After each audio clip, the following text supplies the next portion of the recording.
ಕಟ್ಕೊಂಡವನು ದೇವರು. ಕೊನೆ ಉಸಿರಿರೋವರೆಗೆ ಗಂಡ ಅಂದರೆ ಕೇರ್ಲೆಸ್ ಮಾಡಬೇಡಿ. ಮನ್ಸನಿಗೆ ಆಸೆ ಆಕರಗಳು ತುಂಬ ಇರುತ್ತೆ. ಪ್ರೀತಿ ಮಾಡಿ ಮದುವೆ ಆಗಿರ್ತೀರ, ಅರೇಂಜ್ ಮಾಡಿ ಮದುವೆ ಆಗಿರ್ತೀರ.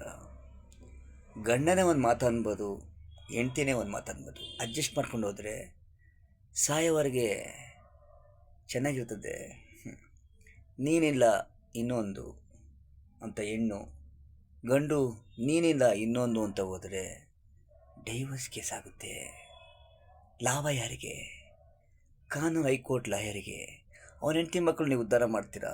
ಅವ್ರು ಬಿಲ್ಡಿಂಗ್ ಮೇಲೆ ಬಿಲ್ಡಿಂಗ್ ಕಟ್ಕೊಂಡು ಕಪ್ಪು ಬಟ್ಟೆ ಹಾಕ್ಕೊಂಡು ಚೆನ್ನಾಗಿರ್ತಾರೆ. ನೀವೆಲ್ಲ ಕಣ್ಣೀರು ಹಾಕ್ಕೊಂಡು ರಸ್ತೆಯಲ್ಲಿ ಒಂದು ಕಡೆ, ಅವನೊಂದು ಕಡೆ, ನೀವೊಂದು ಕಡೆ ಪುಟ್ಪತ್ತಲಿರ್ತೀರ. ಅದೆಲ್ಲ ಬೇಡ. ಜೀವನ ಚೆನ್ನಾಗಿರ್ಬೇಕು ಅಂದರೆ ನಗ್ನಗ್ತಾ ಇರಿ. ಸಣ್ಣ ಪಟ್ಟ ವಿಷಯ ಬರುತ್ತೆ ಹೋಗುತ್ತೆ. ಮನಸ್ಸ ಹುಟ್ಟು ಸಾವು ಹೆಂಗೋ, ನೋವುಗಳು ಹಂಗೆ ಬರುತ್ತೆ. ಚೆನ್ನಾಗಿರಿ, ಖುಷಿಯಾಗಿರಿ.